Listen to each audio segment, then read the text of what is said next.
Praise the Lord, isa pong mapagpalang gabi sa bawat isa po sa atin. So salamat sa Panginoon at muli tayo po ay nagkakasama-sama sa gabing ito. So tayo po muna ay manalangin.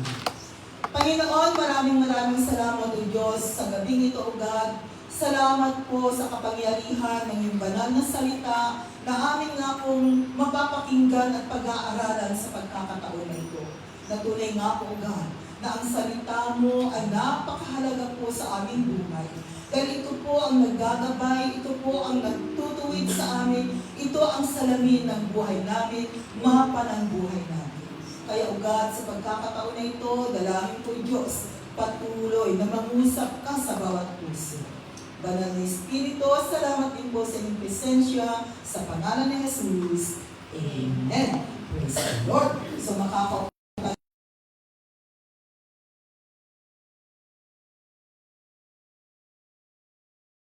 sa akin in the book of James chapter 4 verse 7.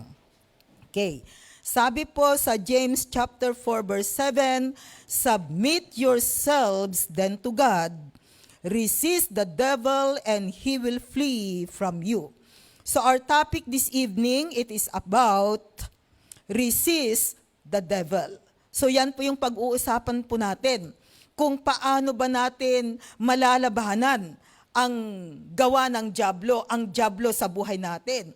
So, yung mga awitin natin kanina, maging yung ating inawit, yung ating regular song kanina, di ba? Lahat po ay tugma. At makikita po natin na kung tutuusin po, dapat po ay mag-ingat ang bawat isa at kinakailangan na ito ang gawin natin. Nasabi diyan, resist the devil. Pero ano po yung una dito, sasabi sa James chapter 4 verse 7, submit yourselves then to God. Magpasakop sa Diyos. No, magpasakop sa Diyos, and then sabi diyan, no, resist the devil at wala na siyang magagawa kundi lalayas siya sa buhay natin. Pag sinabi pong resist, it means refuse to comply. No, it means prevent from reaching. Yan ang ibig sabihin ng resist. Okay. So ang tanong, how to resist the devil? So ano ba yung mga gagawin natin para sa ganun po ay mapaglabanan natin ang dyablo? No. Number 1 po na gagawin natin is that, sabi niya dyan, number 1 natin is, if sinners entice you, do not give in entice. No. Pag sinabing entice, it means to attract or it means pursued, sabi diyan. So, if sinners entice you, kung ang mga makasalanan, no, sino ba kasi yung mga makasalanan? Titingnan po natin sa salita ng Panginoon. No, kasi ang sabi doon sa Proverbs 1 verses 10 to 14. Okay, sabi diyan sa Proverbs 1 verses 10 to 14, my son, if sinners entice you, ayan, pag yung isang makasalanan, nandyan na tinutokso ka, no? Nilalapitan ka, ina-attract ka. Sabi po niya dyan, do not give in to them. Huwag nating bigyan ng pagkakataon. Kasi marami po yung mga nakapaligid sa atin na kung hindi po tayo mag-iingat, no, nandun po na ina-attract nila tayo pero iba na pala dahil ang patutunguhan po natin ay distraction. Kaya sabi diyan, mag-ingat. And verse 11, tuloy po natin, if they say, come along with us, sabi po diyan, let's lie and wait for someone's blood, let's waylay some. And then verse 12, sabi niya, let's swallow them alive like the grave and whole, like those who go down to the pit. And then in 13, sabi niya ulit, we will get all sorts of valuable things and fill our houses with plunder. Marami silang mga sinasabing panunukso sa atin para hikayatin tayo sa kanila nilang maling gawa. Kaya sabi po niya dyan sa verse 14, throw in your lot with us, and we will share a common purse. So may mga taong ganito na maaaring nakapaligid po sa atin na nanghihikayat. Kaya mag-ingat po tayo. wag po natin silang bibigyan ng pagkakataon na sila po ay yung manghikayat sa buhay natin dahil ipapahamak po nila tayo. Kaya nga sabi natin, tingnan natin kung sino yung taong isinasali sa buhay natin. Kaya mas maganda po na ang mga taong isinasali sa buhay natin ay alam natin na may takot sa Panginoon. Alam natin na sila ay may salita ng Diyos sa kanilang buhay. Kasi marami pa pong mga taong darating sa buhay natin, makikilala natin. At maaaring in the future, magkakaroon ka ng bagong kaibigan. So maganda po na tingnan po nating mabuti. Sabi ko nga, piliin po natin kung sino ang mga taong isinasali sa buhay natin. Kasi kung hindi po natin sila pipiliin at alam natin na sila po ay walang Diyos sa kanilang buhay, ipapahamak po nila tayo. Okay. Number 2 po na gagawin po natin, how to resist the devil, is that do not set foot in the path of the wicked. Yan yung pangalawa. Do not set foot in the path of the wicked. Huwag po nating bibigyan ng pagkakataon or lumakad sa daanan po ng mga makasalanan. Proverbs 1 verses 15 to 16. Okay, sabi niya ulit sa kanyang salita. And Proverbs 1 verses 15 to 16. My son, do not go along with them. Do not set foot on their paths. Kaya, tingnan natin. For their feet rush into sin, they are swift to shed blood. Kaya, sa buhay po natin, pag may mga ganitong mga kakilala natin, alam po ninyo, sa mundong ito, sabi nga, ang kaaway ay gumagawa po ng kaparaanan para mahikayat especially ang mga mananampalataya, especially you and me. Kaya mag-ingat po tayo mga kapatid. Dahil kung hindi po tayo mag-iingat, pwede po tayong matukso. No? At pwedeng gamitin po ng kaaway para tayo po ay mailayo sa relasyon po natin sa Panginoon. Kaya tingnan po natin. Kaya sabi natin, do not set foot in the path of the wicked. Pag alam na po natin yung dadaanan ay hindi tama at ipapahamak ka, dapat alam na natin kung ano ang gagawin natin. Okay. So another supporting verse is Proverbs 4 verses 14 to 15. Sabi niya ulit, do not set foot on the path of the wicked or walk in the way of evil man. Kung alam natin na ang gawa nila ay hindi na po tama at hindi na po angkop sa pamantayan ng Panginoon, sa mata ng Diyos, ano ang gagawin? Sabi sa verse 15, avoid it, iwasan na. Do not trouble on it. Turn from it and go on your way. Kaya mga kapatid, kaya ang ganda po ng nakakapakinig po tayo ng salita ng Panginoon. Dahil talagang tuturuan po niya tayo para makapamuhay po tayo ng tama sa mundong ito. Lalong-lalo na po ngayon sa ating kapanahunan. Grabe po ang mga sitwasyong nangyayari, di ba?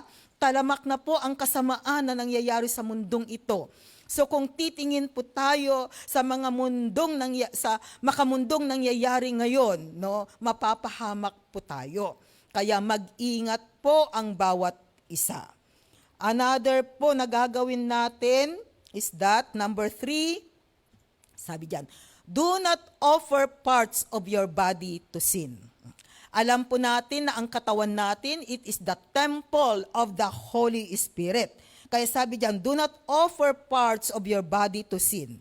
Romans chapter 6 verse 13. Sabi niya ulit. Ayan. Do not offer the parts of your body to sin. Kaya tingnan po natin, yung ating katawan, parts of our body. Kaya yung ating mga mata, sabi doon, be careful to little eyes. Maraming nakikita ang mga mata natin, Kaya kung hindi po tayo magiging aware, ang matang yan, tingnan po ninyo si King David, dahil sa may nakitang magandang naliligo, ayun, be careful to little eyes, doon na nag-umpisa ang kanyang kasalanan, So, mag-ingat. And then, maging sa ating mga pananalita, Di ba minsan unaware tayo, nakakapanakit na pala tayo ng ating kapwa.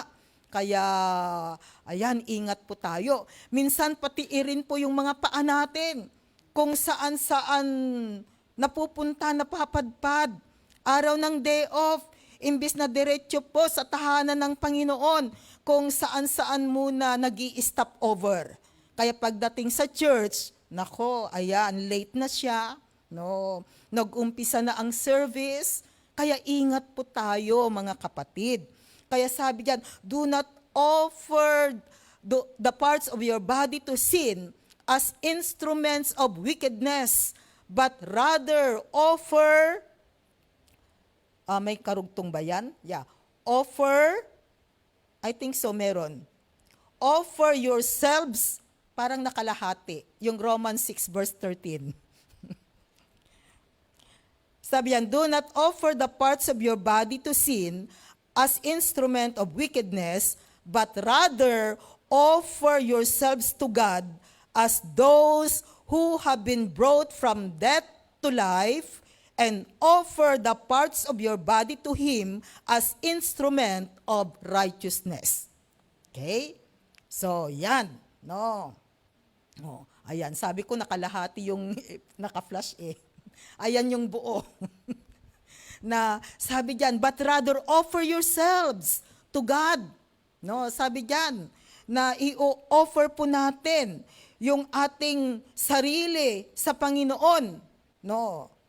Offer the parts of your body to Him as instrument of righteousness. Remember, we are instruments of righteousness. Sana ganito po yung status po ng bawat isa sa atin, na ang katawan po natin ay maggamit po, sabi diyan, no, na ito po ay maging banal at maging matuwid sa paningin ng Panginoon. Yan po yung status po natin bilang isang mananampalataya. Kaya maging aral po sana sa bawat isa po sa atin na ang katawang ito ay pag-aari na po ng Panginoon. Kaya nandun po sana na talagang i-offer natin sa Panginoon ang ating katawan. Dahil kung hindi po, nandyan pa rin po ang kaaway natin. Sino ba ang kaaway natin? Of course, si Satan.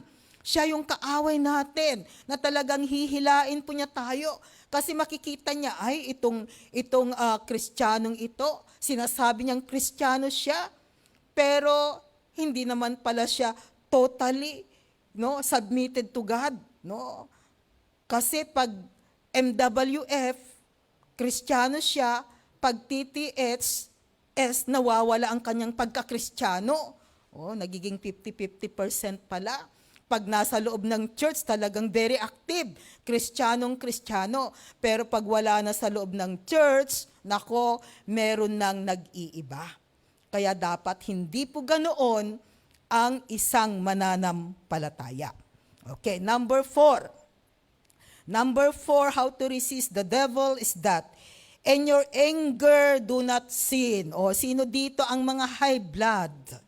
Mahirap po ang maging high blood. Kasi baka mamaya mga kapatid, mapahamak po tayo. So, in your anger, do not sin. Okay lamang po na tayo ay magalit because we have emotion. No? Kaso, ang mali, pag nagalit ka na at nagkasala, doon na po nagiging mali. Okay? Kaya sabi diyan, in your anger, do not sin. Dahil bawat isa po sa atin ay nagagalit. Ang kagandahan lamang po, pag magalit tayo, tingnan lang po natin na hindi tayo magkakasala. No? Ephesians 4 verses 26 to 27, sabi diyan, in your anger, do not sin. Do not let the sun go down while you are still angry. Sabi po dyan. So, ibig sabihin, no, magalit ka man ngayon, pero mamaya okay na. No?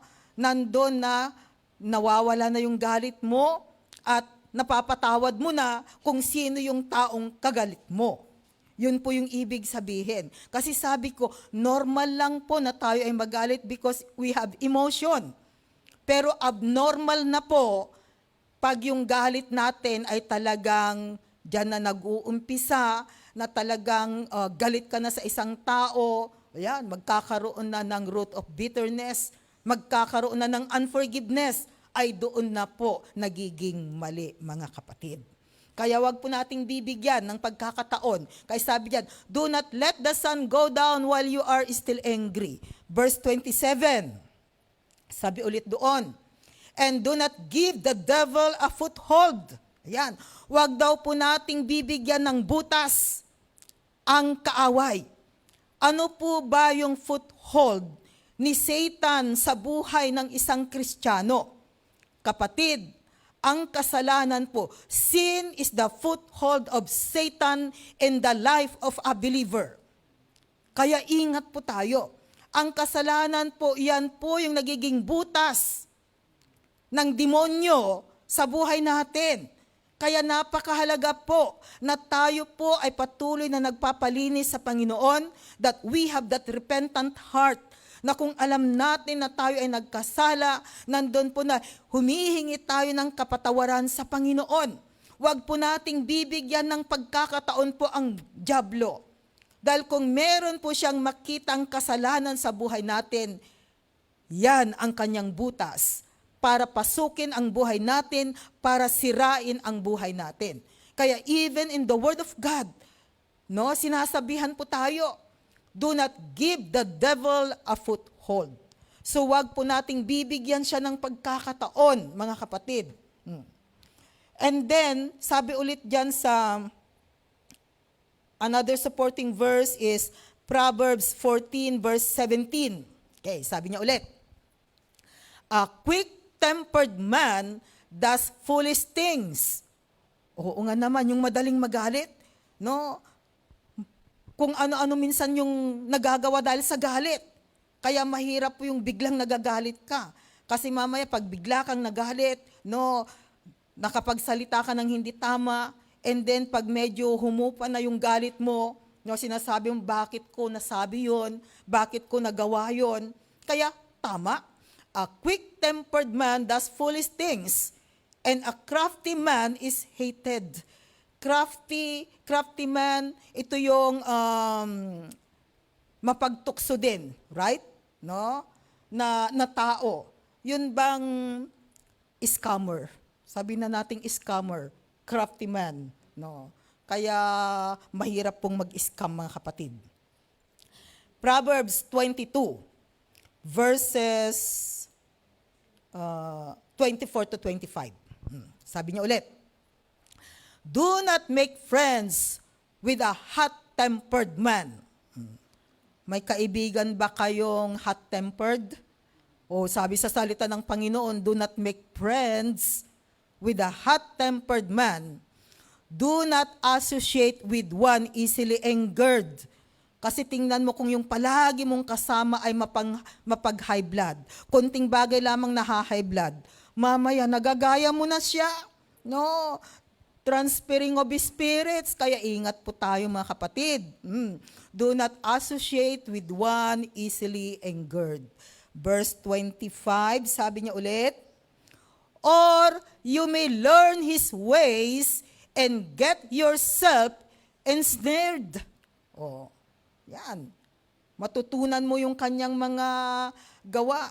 Di ba napapansin natin na minsan kung sino yung kasakasama natin, mapapansin mo yan, mamaya meron ba yung way niya na parang nakukuha mo na rin? Isn't it? No? Minsan pati yung mga action niya, pananalitahan niya, no? Parang nakakahalintulad. Kaya tingnan natin. Pero ang sabi rito, yung mga taong madaling magalit. Kung yung mga taong mababait, ay okay lang, magandang samahan. Di ba? Yung mga taong magaganda ang ugali, praise the Lord.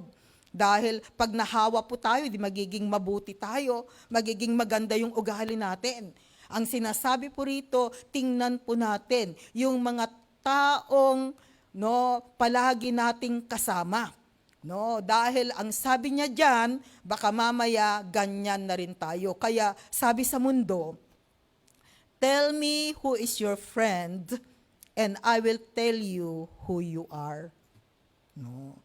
Kasi kung yung kaibigan mo ay chismosa, no, ang conclusion doon, chismosa ka na rin.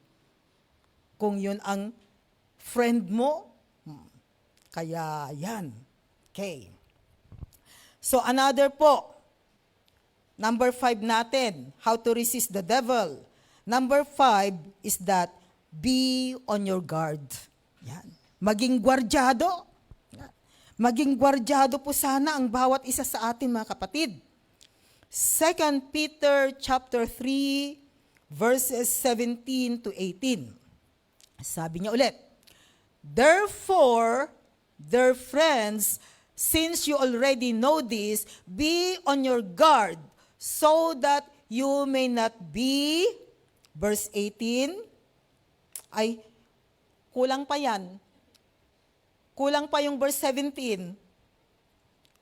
Oh, 2 Peter chapter 3 verse 17 sabi rito, therefore, dear friends, since you already know this, be on your guard so that you may not be carried away by the error of lawless men and fall from your secure position. Yan ang verse 17. Kaya guardian daw po natin, be on your guard, so that you may not be carried away. Para tayo po ay hindi matukso or hindi magaya yung manggawa ng mga taong makamundo, those lawless men.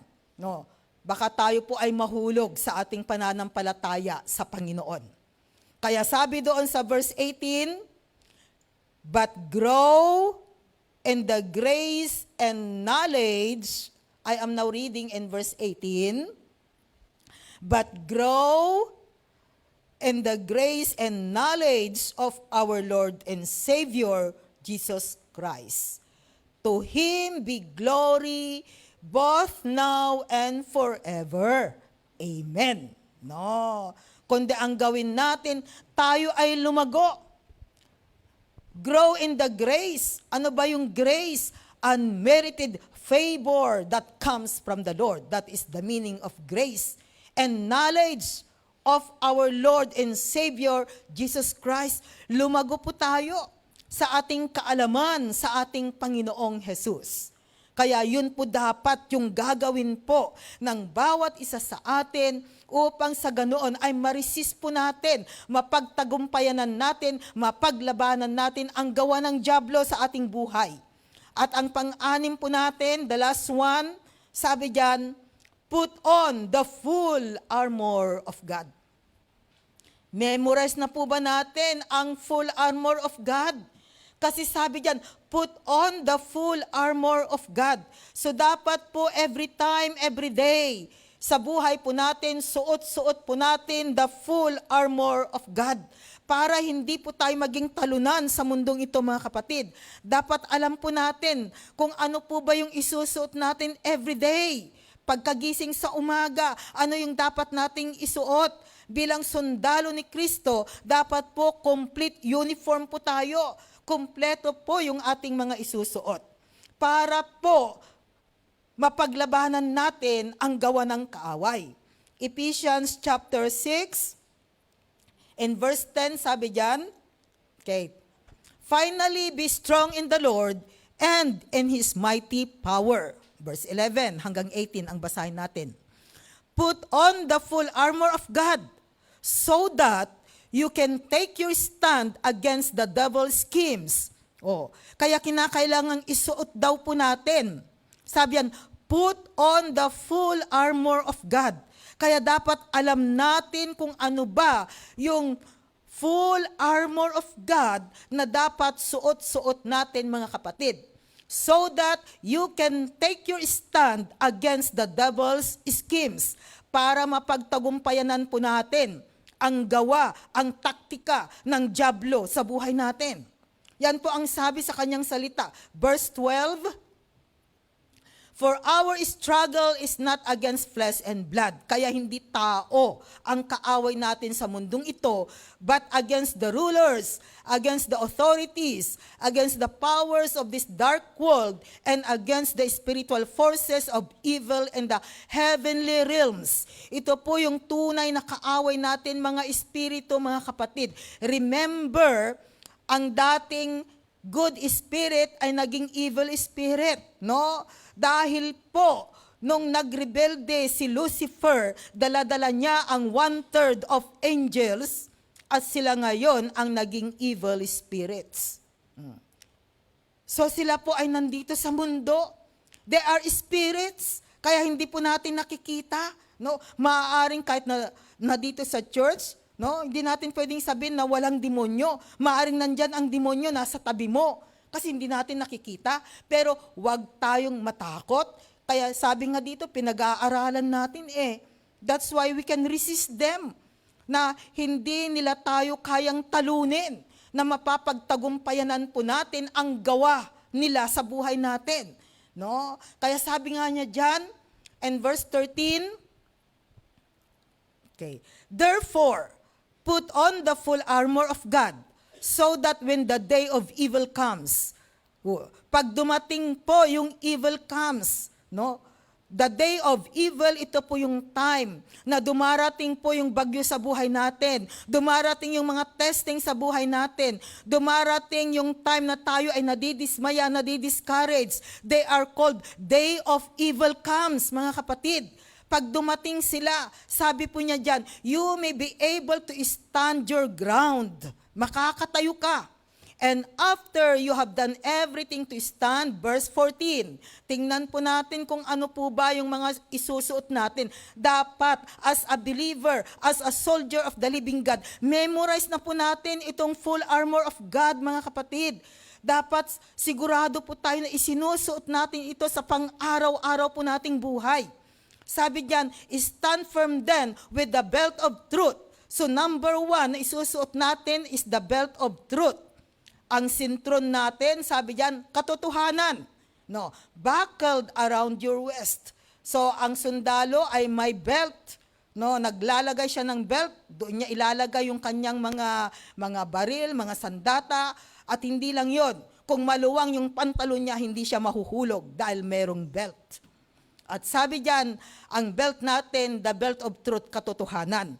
That's why, sa isang mananampalataya, siguraduhin po natin na tayo ay namumuhay ng may katotohanan sa mundong ito. Hindi na po tayo nagsisinungaling. Suot-suot po natin ang katotohanan, the belt of truth.